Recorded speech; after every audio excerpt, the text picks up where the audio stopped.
Welcome back to Emma's Pearls, everybody. Today we have, of course, David, and we have Jenny Reeder, who is a 19th century historian writer. First, Jenny, I would like to ask what got you into the historical side of things, the 19th century stuff. Yeah. So I always thought I was going to be a high school English teacher because I loved my English classes. And as an undergrad, I went to BYU. I did my student teaching at Skyline High School in Salt Lake City. And I was like, yeah, this isn't my thing. And so I graduated. I went on my mission to Italy. So I did a minor in Italian. I went on study abroad to London. I'm making this longer than it needs to be. I had a bishop who said, why don't you go get a master's degree in human communication at Arizona State? And I was like, oh, that's a great idea. So I did, but it wasn't my thing. And I did not like living in Arizona. It was way too hot for me. And I came back and I worked as a research assistant at BYU at the Joseph Fielding Smith Institute for Latter-day Saint History. I worked for Carol Cornell Madsen, and Jill Mulvey-Durr, who were working on Carol was working on Emmeline Wells and Jill was working on Eliza R. Snow. And together they were doing the Nauvoo Relief Society minutes and the first 50 years of Relief Society documents. So as I was working on those Nauvoo minutes, I just heard those ladies' voices speaking to me and telling me that they needed me and this was my thing. So that's why I'm here today. Wow.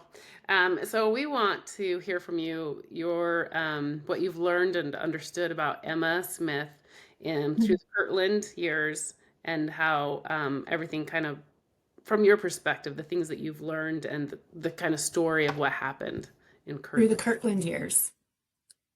Okay, well, let me tell you how I got into Emma. I got my PhD in Virginia, moved here to Salt Lake City, and started working for the church. And one of our first assignments was the book called At the Pulpit, first or 185 Discourses of Latter-day Saint Women. And I remember learning a lot from Jill and Carol about how Emma had been really upset about polygamy, and that motivated a lot of her uh, Nauvoo Relief Society work. And when you read between the lines, you can see that there were some issues, and she was expressing that. And yet, I was in charge of the first half of from 1830 to 1920, and then my co-author was in charge of the second half. And I was like, we have to have Emma Smith. We have to. But I didn't know how to do it because I felt like a lot of the things she said in the Nauvoo Relief Society were around polygamy. And I remember one day Kate Holbrook and I were meeting with the Relief Society General Presidency, who at the time was Linda Burton and her counselors. Um, and I was trying to explain, I really got to try to figure out how to get Emma into this book. And she looked at Sister President, oh, I lost her name, Burton. President Burton looked at me and said, well, Jenny, Emma was an elect lady. And I looked at her and it just hit me that she was an elect lady. And here was another elect lady telling me that. And it shifted everything for me. And I really decided to look at Emma with a whole new light. So I was asked by Deseret Book to write this book about Emma Smith. And it was a delight for me to be able to do that. So I also now I'm working in the church history department in historic sites. And I'm working on the Beehive and Lion House here in Salt Lake City, but also the Whitmer Farm in Fayette.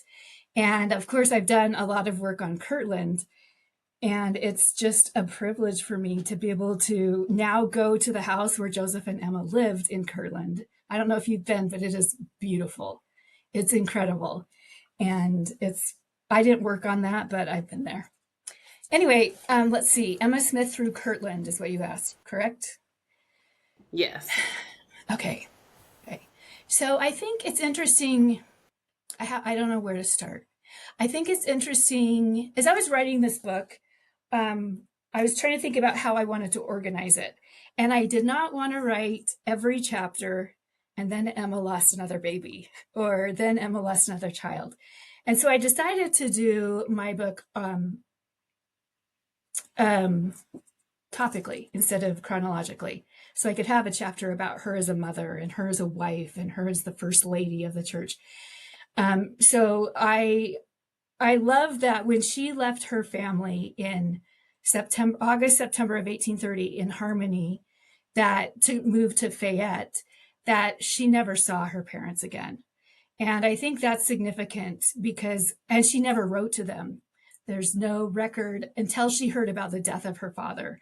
And then she wrote to her mother and her sisters. And it's incredible to me to think about how she was so present and such an important part, that was such an important part of her life in Pennsylvania. And then she left it behind and never saw them again.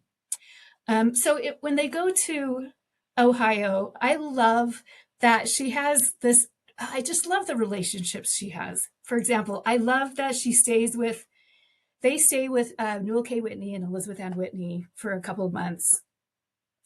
And Elizabeth Ann and Emma became really good friends, which is so cool because while in Kirtland, they had this, what they called a feast for the poor. Elizabeth Ann's husband, Newell K. Whitney, had been called as a bishop, and he didn't really know. I don't think any of them really understood what that meant, but they were trying to figure it out. And Elizabeth Ann was trying to be a good wife. And so, because he had a surplus of food and other items, they decided to hold a feast for the poor in Kirtland. And this was in January of 1836, so before the temple's dedicated. And it's a 3-day feast, and she and Emma do it together, and they put on this big event where they had the sick and the poor and the infirm and all the people come. And it was just a privilege for her to be able to work with Elizabeth Ann. But then later on, when the Whitneys they don't make it to Missouri, but they lose all of their possessions, and they show up in Nauvoo without anything, kind of the same way that Emma and Joseph arrived in Kirtland. And who do they live with? Joseph and Emma. And I love that reciprocity. I think it's beautiful. Mm. So I love that she became Emma's second counselor in the Nauvoo Relief Society. Let's see what else about Kirtland. We have to talk about the hymn book, right? So we know that Emma grew up with a beautiful soprano voice, and that she may have attended some local singing schools in Pennsylvania. And we also know that she valued music a lot. And so when she received this revelation from God in Pennsylvania, part of that revelation was to make a collection of sacred hymns. For I, the Lord God, delight in the song of the righteous, and the song of the righteous is a prayer unto me. I'm paraphrasing it. And I will pour blessings down upon their heads. And I love that. And I think she immediately took to that. This was not a time when women edited hymn books, right? So this is a new thing for her. But she had been a Methodist. She had converted to the Methodist Church when her uncle in Pennsylvania, her Uncle Nathan, became a preacher. And so she was known as a shouting Methodist, which were Methodists who expressed their delight in their conversion and their understanding of Jesus Christ. So she knew hymns. She probably gathered some from her hometown newspaper in Harmony, the Harmony Sentinel. And she took these collections of hymns probably with her. We don't have a record of that, but she went to Fayette with Joseph and was there for a couple months. And then the Lord told them to go to Ohio.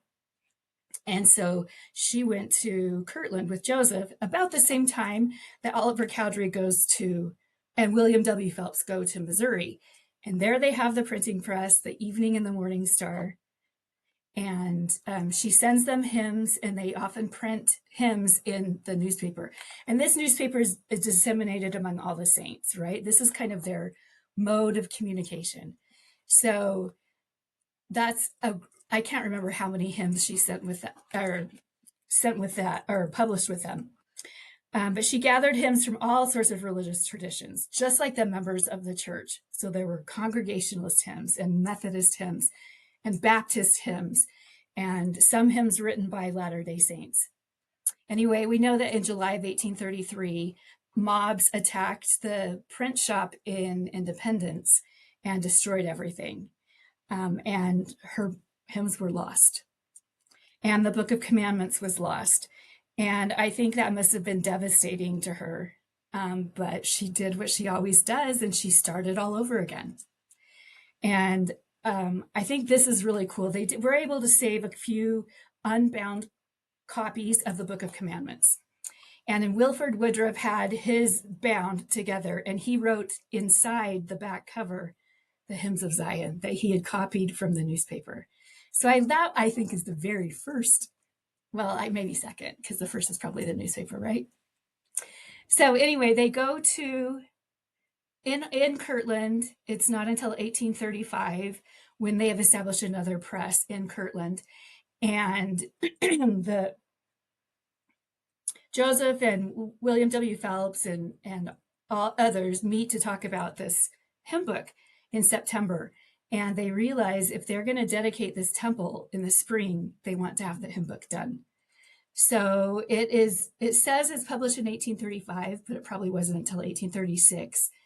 And it's just a book. Oh, I wish I had my little copy of it here. It's teeny. It's like 3 inches by 2 inches. It's so small.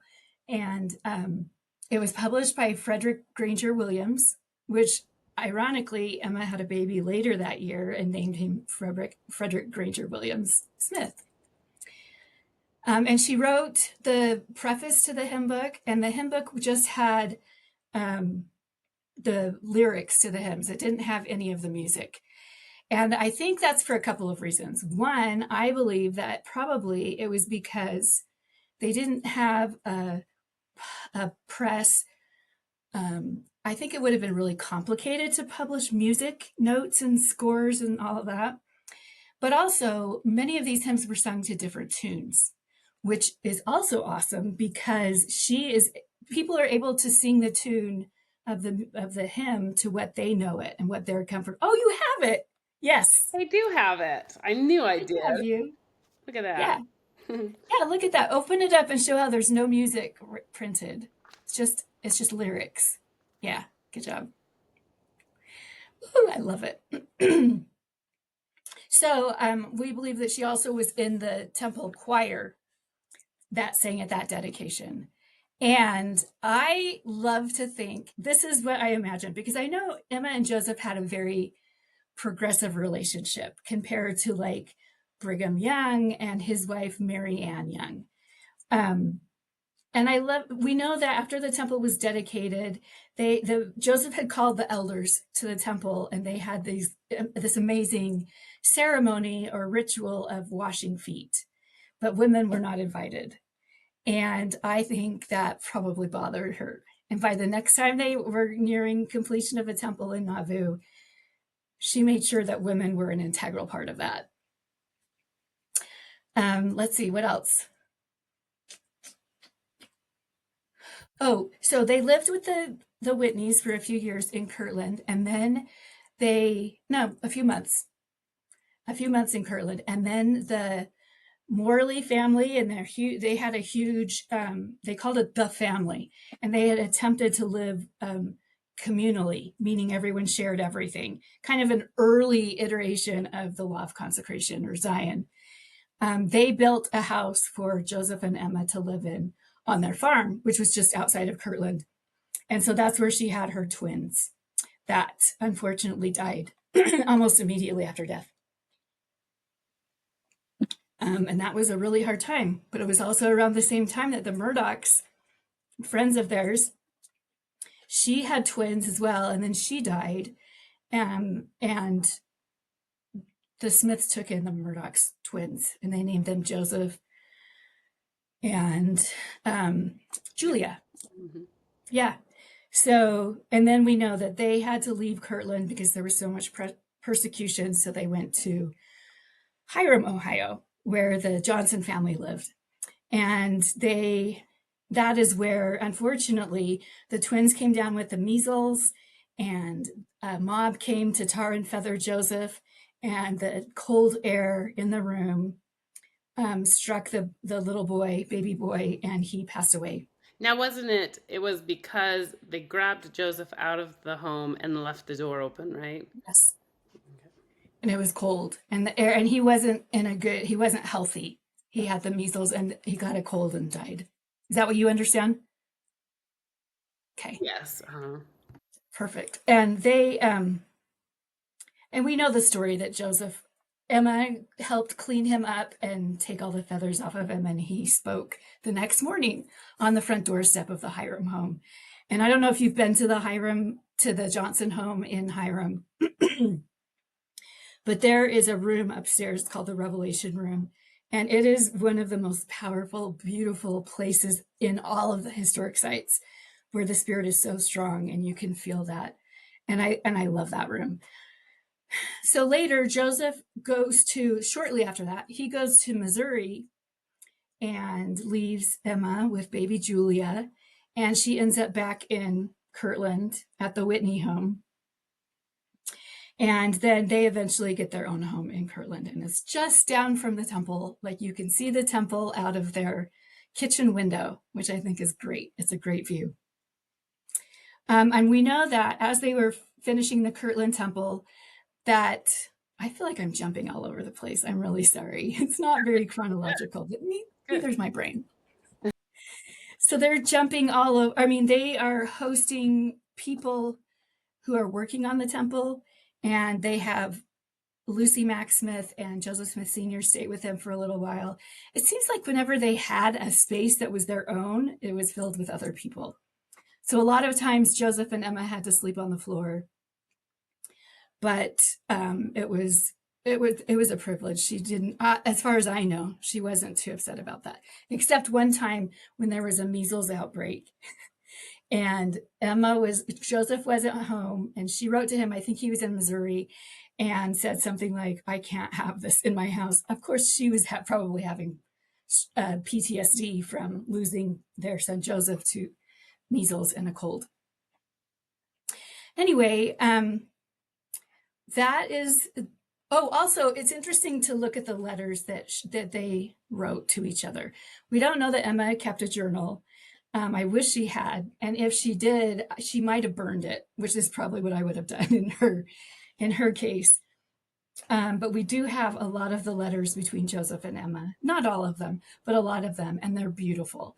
But we see that as Joseph has gone to Missouri, Emma is kind of there in Kirtland having to deal with their property and the failure of the Kirtland Safety Society. And I think they have shares in a store that's nearby. So she's writing to Joseph saying, "Look, this is a problem and I'll try to handle it, but you just need to know what's going on."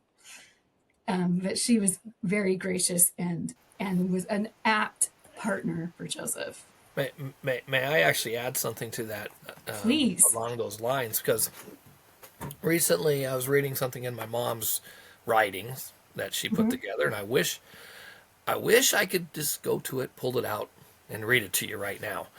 But it was along what you're just saying, when Emma was so frustrated because everybody they were walking into their house and taking things. Yes. They would say, "Oh, this belongs to the church," or "This, well, we need this." And Emma wrote to Joseph saying, "What is mine, and what is the church's?" But where is this? The separation of what's ours, and it caused her a lot of anxiety and stress, as you mentioned. To which, let's fast forward to 1844, 1845, Yes. 1846. Mhm. Emma was like, "I am not going to let that happen again." Right. She had already been through that in Kirtland, and she had already decided, "No, I'm going to fight tooth and nail for what I feel is rightfully mine." And people don't look at that big picture. Right. They just look at the moment. They don't, when they think about, they're like, "Oh, we're just going to talk about how she acted in 1844, 1845, and 1846. But this was a long time in the making. Years and years. Years. Practically their whole marriage. right? Yes. Yes. And so we we have to remember to humanize her. Absolutely. And when we ourselves are asking for forgiveness for our own shortcall or shortfallings, um, or shortfalls, or when we're like, okay, I know sometimes I might be a little abrasive, or I might say something a little mean. I'm not really a mean person, but someone else takes it Hmm. like that, even though you don't mean to offend. If we're going to want that for ourselves, we need to give that to those who have come before. Mhm. We need to give them that understanding of all of the whirlwinds and the storms and just the turmoil that was going on in their lives, and how they were a product of a lot of what they had gone through. Absolutely. I'm so glad you brought that up because I was thinking about that too, and about how adamant she became in finally having a home in Nauvoo, the mansion house, and being so worried about losing everything again, and determining that she had a house and she was going to stay there and raise her children there. And I actually admire her for her tenacity, in maintaining that, and in maintaining, I have a place, I have a home, and we're staying here. Hmm. Yeah, for sure. I'm trying to remember the other events that took place in Kirtland, and I believe in Kirtland, this. Oh, she had her patriarchal blessing. Oh yeah, and then I'd like you to talk about, because Joseph, he went to Liberty Jail, right? Uh-huh. After in Missouri, when they were in Missouri. Yeah, so kind of talk about those events as well. Okay. Yeah. So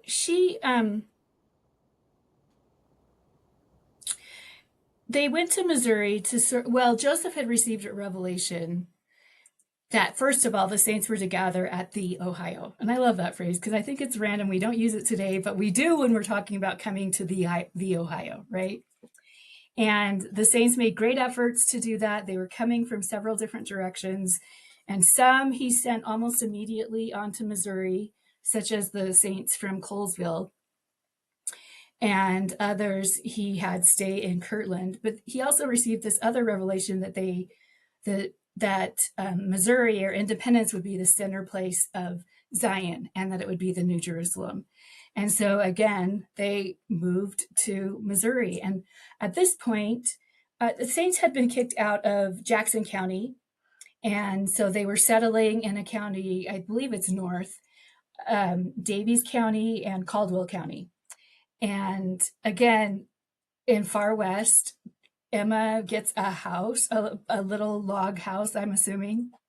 Actually, I've seen a picture of it, and it wasn't a log house. It was like a frame house. Um, and Joseph, again, is traveling all over from Adam-on-Diamond to far west to other small settlements of the saints. And now it's interesting, if you go to far west, there is nothing there except the cornerstones of where they were going to build the temple. Like nothing. Like there's not even, I would love to go do an archaeological dig and find some of those home foundations. And one day maybe that'd be really cool.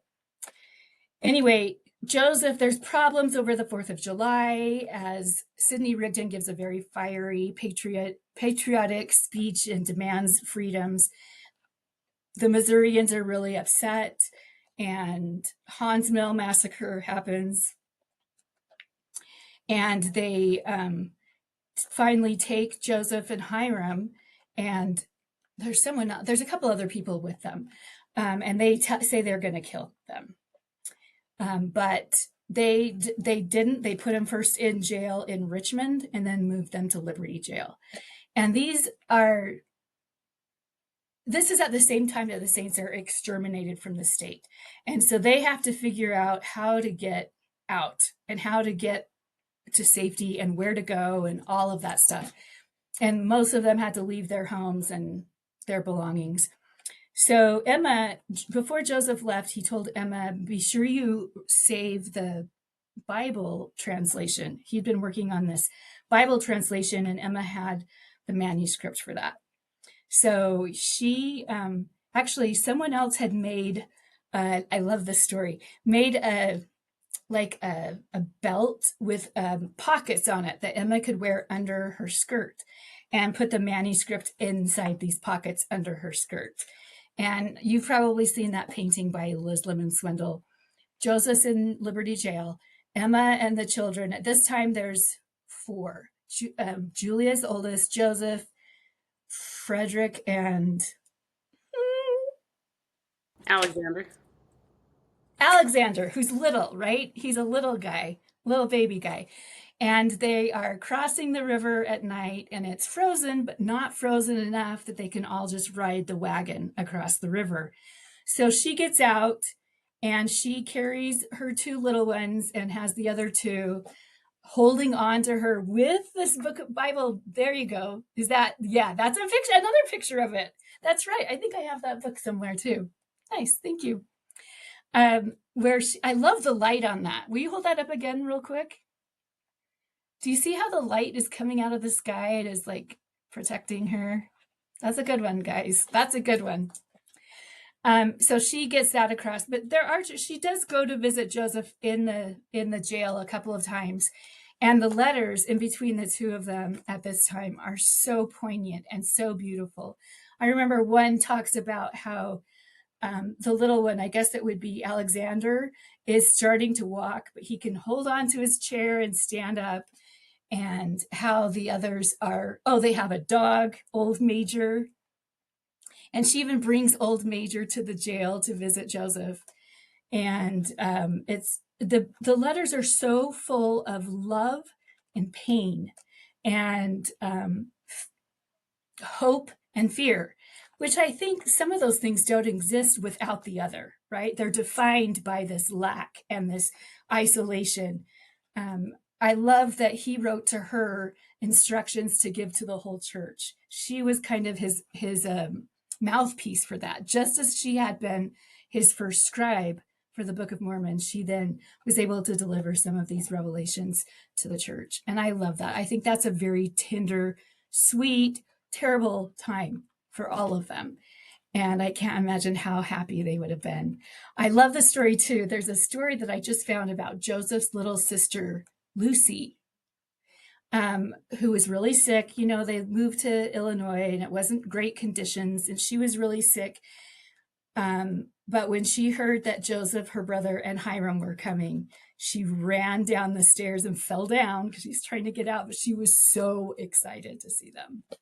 So I can only imagine that reunion. So you had mentioned something earlier, and sorry if I interrupt your line of questioning here, Angeline. I was at a good pause. Okay, so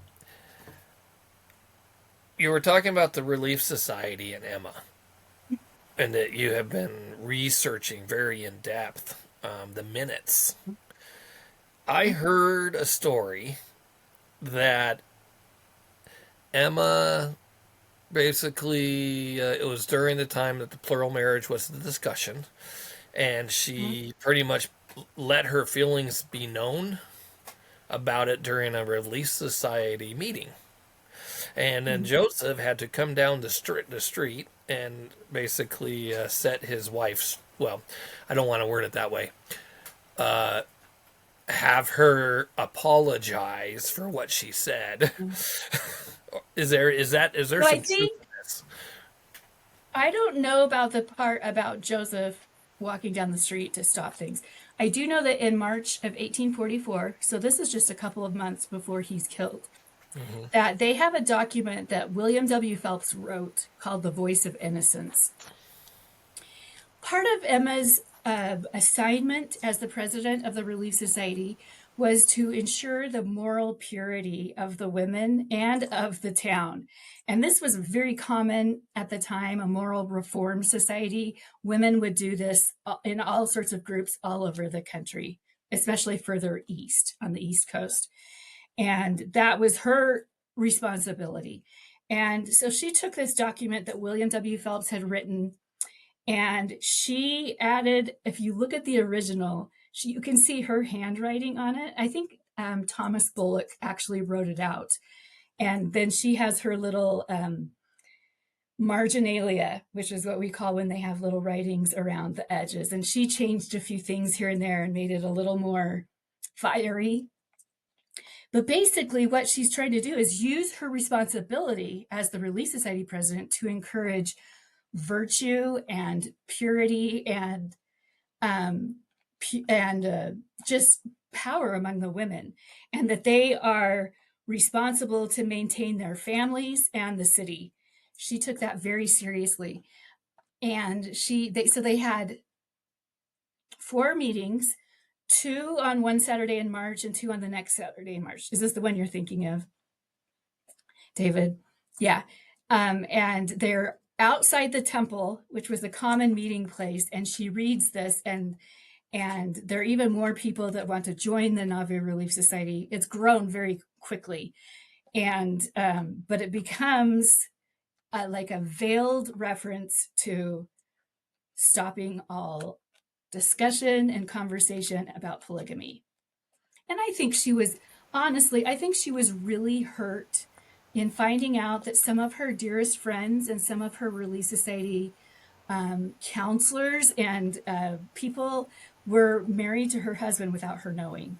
So Joseph did write, I know this, he wrote in his journal, I never had any trouble until those women got up that paper. Do you Well, remember anything else, David? what I promise to you is when I find this reference somewhere in here, Right. Yeah. I will I want make to see sure it. that I get it to you. Because Yes. I read it this last year and I went, oh, wow, that's actually kind of funny. But with that said, the revelation for plural marriage came in Right. July 1843. Mm-hmm. Now, I did have a website. It was through the BYU. It was a Joseph Smith's life in chronological order, and Oh, cool. it unfortunately it's been since taken down for some reason. I don't know, but if you look in the minutes of Joseph's life, shortly after that revelation was discussed or received, Mhm. Joseph went and worked in the hayfields for about 3 days. Yeah. It's Yeah. there's irony to the timing of that and him not wanting to be home. Right. Well, and a couple of things I think are really interesting. Emma's brothers had taught her growing up in the Susquehanna Valley in Pennsylvania to be an excellent horsewoman and to row a canoe. And in Nauvoo, they had so many people living in their house, coming and going. I mean, it's not only like the Oval Office, but it's also the church headquarters and it's all the things. And so the only time that Emma and Joseph really had privacy was when they would go horseback riding Yeah. out to the farm or in a buggy out to the farm. And so I love that. But I also think it's interesting that we know that Eliza R. Snow was the secretary of the Nauvoo Relief Society, and she kept minutes until a July meeting in 1843. And it's after that Eliza writes in her journal, some woman knocked on my door and was very angry, and I had to find another place to live. Like, that's the way she puts it. She has to leave Nauvoo and go live with her sister in Lima, and she doesn't keep any more records for the Relief Society. But it's interesting too, because the first counselor was Sarah Cleveland, and she had been sealed to Joseph. She had a husband who was not a member of the church, and she'd been sealed to Joseph. The second counselor was Elizabeth Ann Whitney, and her daughter had been sealed to Joseph. And then the secretary was Eliza R. Snow, who had been sealed to Joseph. And the assistant secretary was Phoebe Wheeler, and she kept the minutes. And then she married some guy, Oliver Only, and sort of drops off the planet.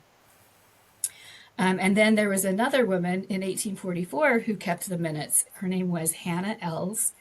And she's the one that wrote down everything in these March 1844 meetings. But she also had been sealed to Joseph Smith. and the treasurer had been sealed to Joseph. And so I can only imagine how distrustful Emma felt about all of that. When people are sitting there talking about wanting to, say, well, because Emma didn't go west, it had to be about plural marriage. And I don't think it was. I think Emma, as we have talked so many times, she was just tired. I 100% agree. She was, and she didn't want to lose any more of her children, and she knew the risk. But Lucy Mack Smith didn't go because of her health. If Grandma Lucy had gone, Emma would have gone. And I'm pretty Interesting. I do believe that if God said, Emma, you need to go, she would have. And we as a family believe that she was not meant to go, that God did not ask her to go. Oh, I love that. And, recently, we, with the Come Follow Me, Doctrine and Covenants, section 25, verse 4, the Lord is telling Emma, don't feel bad for the things that you are not shown.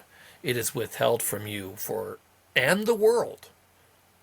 Not for a season or something like that. For purposes that I know. Mm-hmm. And I mentioned this the other day in a podcast that we did that the Lord knew what was going to happen. He knew what was coming, and he was protecting Emma from being held accountable at a higher level. Yeah.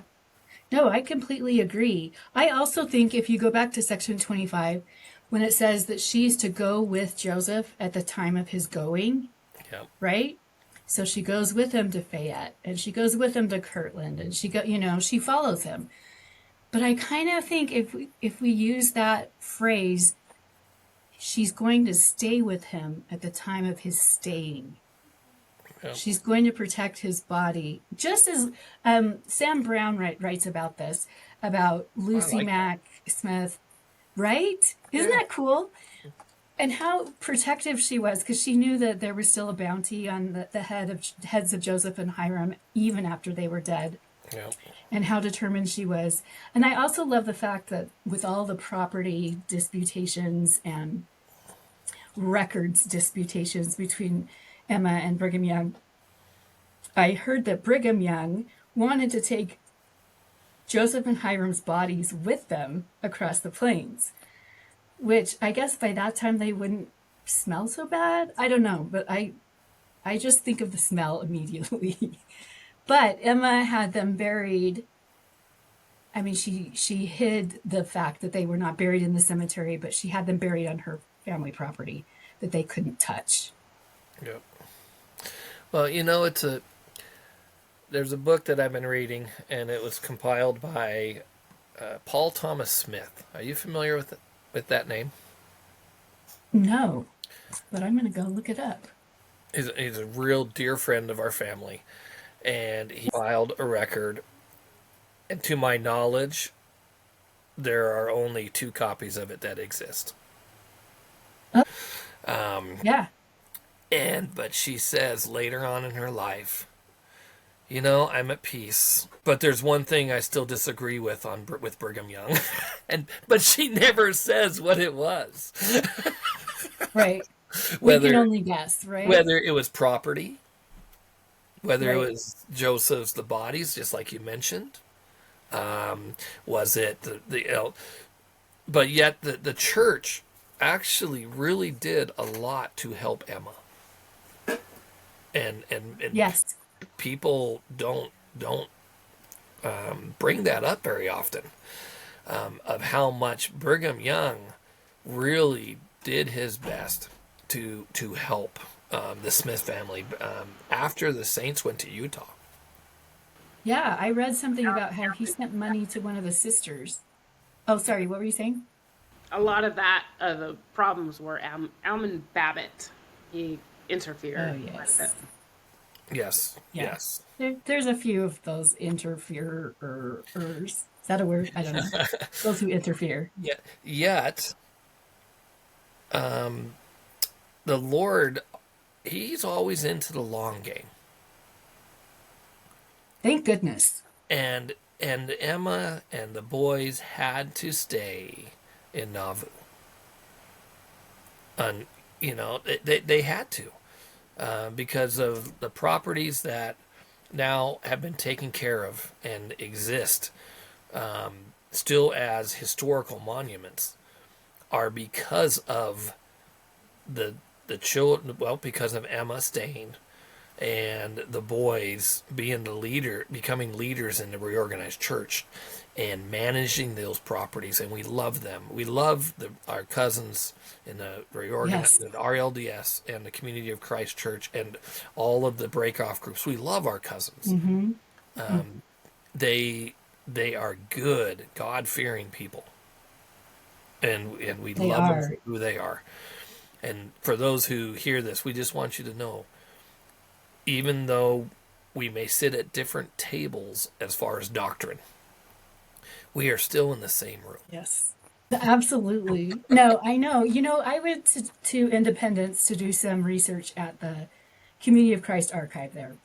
And I remember one Sunday afternoon standing on the grass of the temple lot, right across the street, and just looking in all the different directions and seeing all these buildings that had come from what Joseph and Emma started. And knowing that there was another one down the street and around the corner. And, there were so many of them. And I just remember thinking, one day, we all belong to this family with Joseph and Emma at the head. And one day, I hope, we'll all come back together with them at the head. And I just love that. It's such a beautiful thought to me. Yeah. That temple is such a mighty, powerful place. And I'm so grateful for the good work that the reorganized church and the Community of Christ have done in maintaining that. So I remember, I don't know if it was in your book, but you kind of I have an itch in my throat. It's not going away. But That's okay. I do too. you were talking about, you said something about why Emma didn't come out west, and you kind of said it a little bit earlier, but would you kind of expound on that? Yeah, absolutely. I think there's a couple of different reasons why she didn't come west. And I don't think it was because of polygamy, but I do want to say something about that. I think Joseph Smith's polygamy was very different than Brigham Young's polygamy. For one thing, Joseph Smith asked everyone to keep these things sacred and to not talk about that. So when Brigham Young gets to Salt Lake and in 1852 makes it public, I think that really rattled and rankled Emma. And I do think that's one reason why she never talks about it. She's promised to not talk about it. And it did bring her so much pain. And she wanted her sons and daughter to grow up knowing that their dad was an honorable man. So she was very careful about that.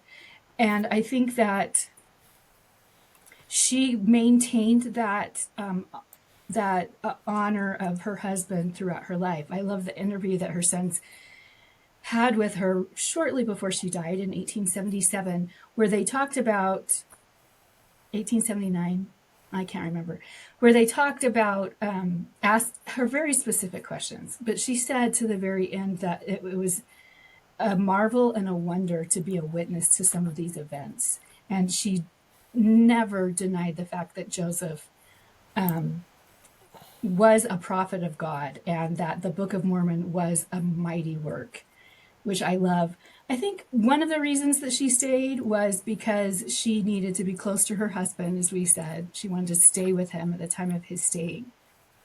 But she also had laid some roots in Nauvoo, and she had moved around so much that she was determined to remain and to build a place for her children where they would be safe. She could keep them safe and help them grow and be contributing adults later on. I think also she cared for Lucy, which we talked about, referred to, And I think that's significant. And Joseph's sisters. I think too often we don't talk enough about them. But his sisters were very devoted to their mother and to Emma and the family. And Brigham Young also gave them financial assistance, which I think is really sweet. And their cousins would sometimes come out. As we know, Mary Fielding Smith, who was the widow of Hiram Smith, took her son, Joseph Fielding Smith, and his sister Martha, and some of the older kids, Hiram's older kids, to Utah. But so he had cousins, they had cousins in Utah, and they would often come out and try to maintain a relationship with them. And it's really sweet that they did do that. But I think you're right. I think you're onto something, David, when you say that she was really able to preserve the buildings and the property there. I think that is so significant. I love that she later became a member of the RLDS, the Restored Church of Jesus Christ. And in Nauvoo, they had a branch that they called the Olive Branch that met in the red brick store. So I love that. I think that's really sweet. We want to clarify that Okay, please. she was grandfathered in. Yes. She did not.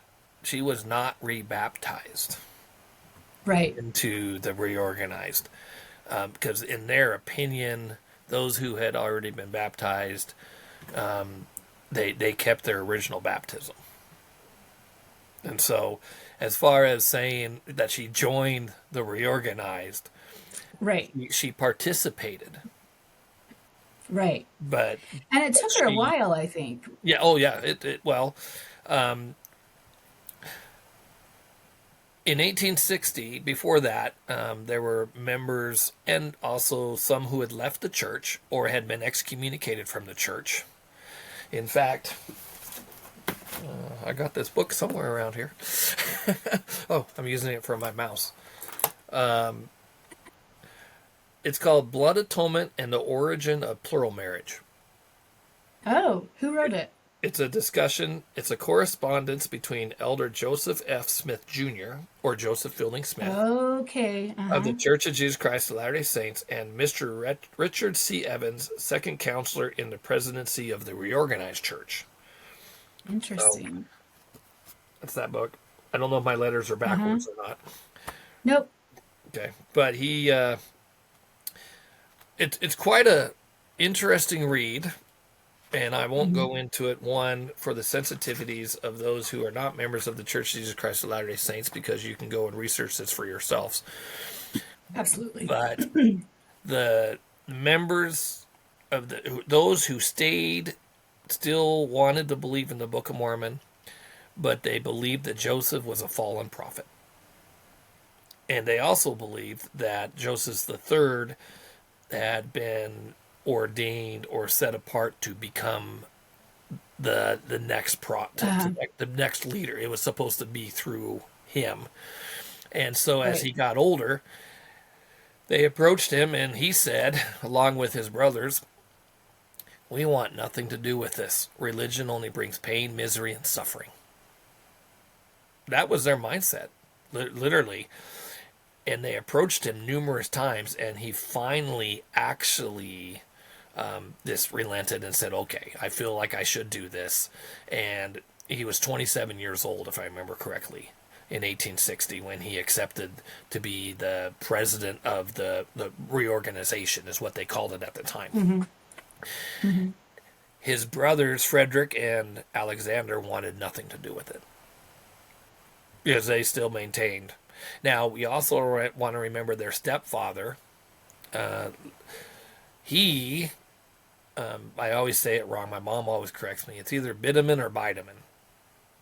I say vitamin, but maybe I'm wrong too. Vitamin. Vitamin? Do you know he didn't believe Joseph was a prophet? Oh, actually, it kind of doesn't surprise me. He actually thought Joseph was deceived into thinking he was a prophet. So this is their father figure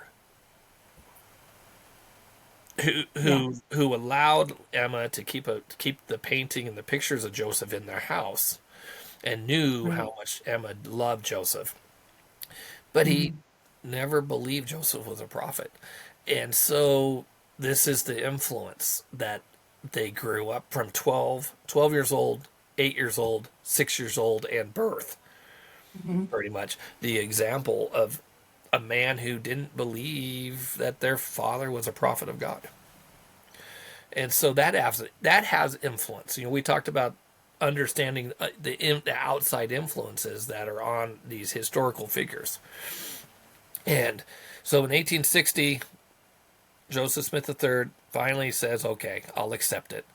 And the three men that stood in the circle to set him apart, well, one had been excommunicated, one was an apostate, and one never held the priesthood.